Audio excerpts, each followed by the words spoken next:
Bir düşünün, doğduğunuz topraklar size artık umut vermiyor. İş bulmak imkansız, topraklar kurumuş, su kaynakları tükenmiş. Üstelik çatışmalarla, baskılarla mücadele etmek zorundasınız. İşte Afrika'daki milyonlarca insan tam da böyle bir hayatın içerisinde mücadele veriyor. Peki bu insanlar ne yapıyor? Umutlarını başka diyarlarda arıyorlar, daha iyi bir yaşamın hayalini kuruyorlar ve bu hayal onları Avrupa'ya doğru zorlu bir yolculuğa sürüklüyor. Bugün size Afrika'nın çeşitli ülkelerinden Avrupa'ya yolculuğu ve bu kapsamda öne çıkan Meloni planından bahsedeceğim. Ben Tunç Demirtaş, hazırsanız 10-10 başlıyor.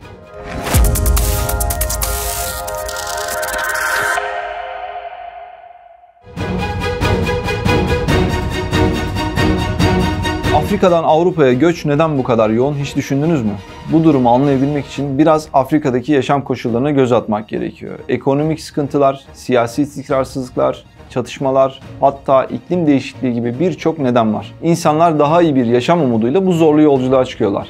Ve Birleşmiş Milletler diyor ki, Afrika'da yaşayan her 5 kişiden biri yaşadığı yerin koşulları yüzünden başka bir ülkeye göç etmeyi düşünüyor. Üstelik bu göçmenlerin çoğu genç insanlar. Daha iyi eğitim alabilecekleri, iş bulabilecekleri bir yer arıyorlar aslında. Uluslararası Göç Örgütü'ne göre bu gençler Afrika'nın sunduğu imkanlarla yetinemeyip Avrupa'nın kapılarını zorlamaya başlıyorlar. Sahra altı Afrika ülkelerine baktığımızda işlerin daha da karmaşık hale geldiğini görebiliyoruz. İç savaşlar, siyasi baskılar, ekonomik durgunluk bu ülkeler büyük göç dalgalarına sahne oluyor.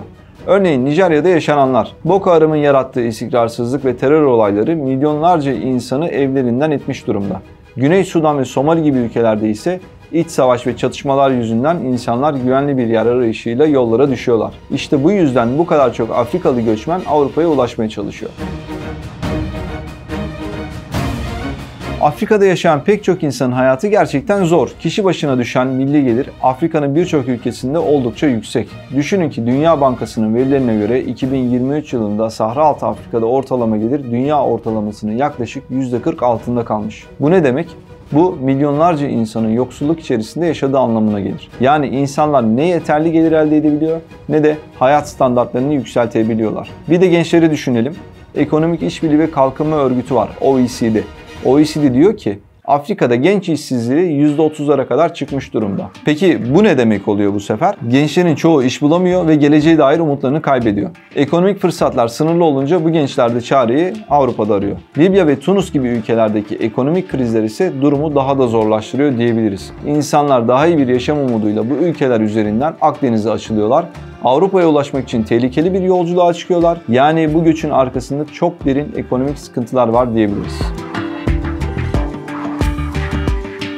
Afrika'da iklim değişikliğinin etkilerini anlamak için biraz gözümüzün önüne getirmemiz gerekiyor. Bazı raporlar var ve IPCC'nin raporları bu anlamda en çok öne çıkan raporlardan bir tanesi. Ve bu raporlara göre 21. yüzyılda Afrika'da sıcaklıklar dünya ortalamasında çok daha fazla artan bir ivmede kendisini gösteriyor. Ve bu sıcaklık artışlarının ne anlama gelecek olduğuna bakacak olduğumuzda özellikle Sahra altı Afrika'da kuraklık artıyor. Su kaynakları kuruyor, tarım arazileri verimsiz hale geliyor. Yani bu topraklarda yaşayan milyonlarca insan geçim kaynaklarını kaybediyor. Düşünün, ekinlerinizi yetiştiremez hale geliyorsunuz. Su bulmak giderek zorlaşıyor. Ne yaparsınız? Hayatta kalmak için çareyi başka bir yerde ararsınız, değil mi? Birleşmiş Milletler Mülteciler Yüksek Komiserliği'nin bir tahmini var. Ve bu tahmin şu: İklim değişikliği yüzünden 2050 yılına kadar yerinden edilmiş insan sayısının 100 milyonu aşabileceğini söylüyor. Ve bu insanların çoğu Afrika'dan çıkacak, daha güvenli bir yaşam için Avrupa'ya göç etmeye çalışacaklar. Bakacak olduğumuzda Çad Gölü Havzası'nda yaşananlar da bu durumu net bir şekilde gösteriyor.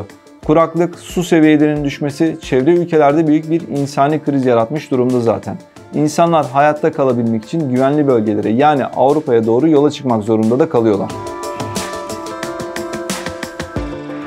Afrika'dan Avrupa'ya gitmek isteyen insanların kullandığı rotalar var ama bu yollar gerçekten çok zorlu ve çok tehlikeli. Çoğu göçmen Akdeniz rotasını tercih ediyor ve 2023 yılında Frontex'in verilerine göre bu rotayı kullanan göçmenlerin sayısı 150 bini aşmış ve bu yolculuk genellikle Libya ve Tunus gibi ülkelerden İtalya'ya geçmek şeklinde oluyor.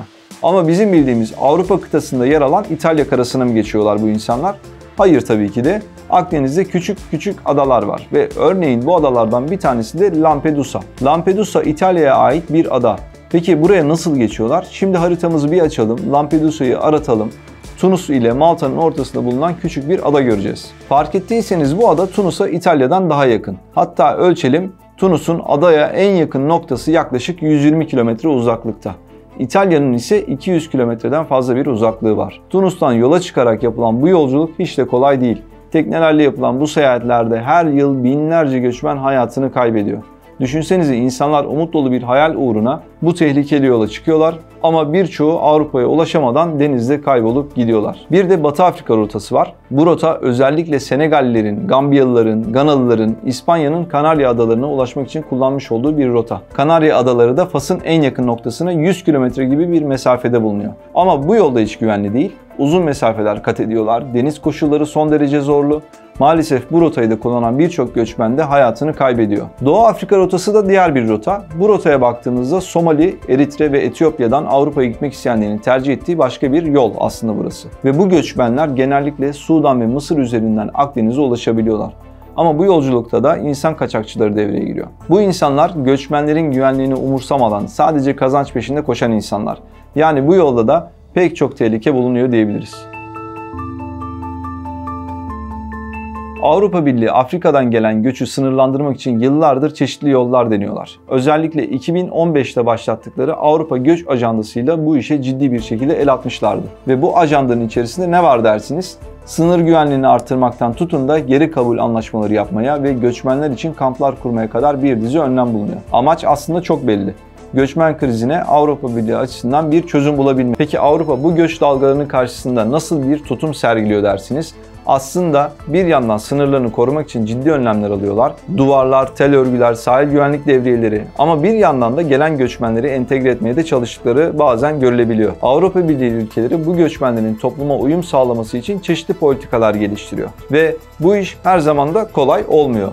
Göçmenlerin entegrasyonu konusunda ciddi zorluklar yaşanıyor ve bu durum zaman zaman yerel halkla göçmenler arasında gerilimlere de yol açabiliyor. Baktığımızda örnek olarak Almanya ve Fransa en çok göçmen kabul eden ülkeler arasında yer alsa da Avrupa'da son dönemde göçmen karşıtı politikalar oldukça yoğun olarak da kendisini gösteriyor. Bir yandan da Avrupa Birliği göç sorununu çözmek için Afrika ülkeleriyle işbirliğini arttırmaya çalışıyor. 2015'te Malta'da gerçekleştirilen Valletta zirvesinde olduğu gibi Afrika ülkelerine göçü kontrol altına almaları için mali yardımlar yapılıyor. Ancak bu mali yardımlar ne kadar etkili tartışılır. Hatta bu girişimler göçmenlerin yaşadığı zorlukları hafifletmekten ziyade Avrupa'ya göçün gelmesini engellemeye yönelik bir görünüme de sahipler diyebiliriz. İtalya Başbakanı Giorgia Meloni, Afrika'dan Avrupa'ya göçü azaltmak için oldukça iddialı bir planla yola çıkmıştı. Mattei planıydı bu planın adı ve bu plan aslında 1950'lerde Enrico Matteo'nun Afrika'da uyguladığı enerji politikalarına dayanıyor. Meloni bu eski stratejiyi güncelleyerek Afrika ülkeleriyle işbirliğini arttırmayı hedefliyor. Planın amacı Afrika'daki ülkelerin ekonomik kalkınmasını desteklemek ve böylece insanların göç etmesine gerek kalmamasını sağlamak. Yani bir bakıma Afrika'daki sorunları çözerek göçü engellemeye çalışıyorlar diyebiliriz. Ama tabii bu planın ne kadar başarılı olacağı da oldukça meçhul. Ama yine de nihai olarak planın temeli hem Afrika'yı desteklemek hem de İtalya'nın çıkarlarını korumak üzerine kurulu diyebiliriz. Meloni'nin Afrika'ya yönelik bu politikası İtalya'nın enerji bağımsızlığını sağlamak ve göçmen akışını kontrol altına almak gibi iki önemli amaca da hizmet ediyor. Ve Libya, Nijerya, Cezayir gibi ülkelerle yapılan anlaşmalarla bu ülkelerden gelen enerji kaynaklarını İtalya'ya yönlendirmek de istiyorlar. Aynı zamanda bu ülkelerde ekonomik istikrarın sağlanmasını amaçlıyor. Plan başarılı olursa Afrika'dan Avrupa'ya olan göçün önemli ölçüde azaltılması da bekleniyor. Ama Meloni'nin stratejisi sadece enerji ve ekonomiyle sınırlı değil. Ve Meloni bu planla Afrika'daki siyasi istikrarı da desteklemeyi hedeflediğini söylüyor. İtalya bunu yaparken Avrupa Birliği ve Afrika Birliği ile birlikte çalışıp projeleri hayata geçirmeye çalışacağını da açıklamıştı. Amaç yine burada Afrika ülkelerinin kendi ayakları üzerinde durmasını sağlamak ve göçmen akışını kaynağında durdurabilmek. Ama bu planın ne kadar başarılı olacağı ve nasıl karşılanacağı da hala büyük bir soru işareti olarak bulunuyor.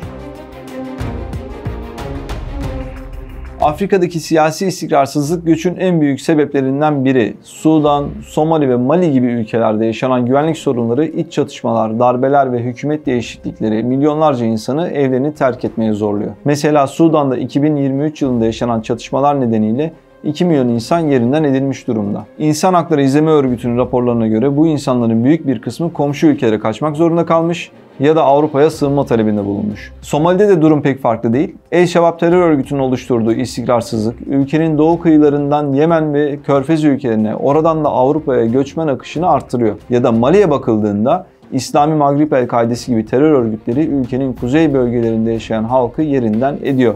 Ve bu insanlar da Avrupa'ya göç etmeye başlıyorlar. Bu büyük göç dalgalarına karşı Avrupa kendi önlemlerini alıyor. Sınırlarını daha fazla kontrol ediyorlar. Hatta çok daha sert önlemler de alıyorlar. Hatırlanacak olursa Afrika ülkeleriyle göçmenleri geri kabul etmeleri için anlaşmalar yapmışlardı bazı ülkeler. Ama işte bu anlaşmaların uygulanması genellikle çok kolay olmuyor. Sonuçta sorunlar hala devam ediyor ve çözüm hala bekleyiş aşamasında.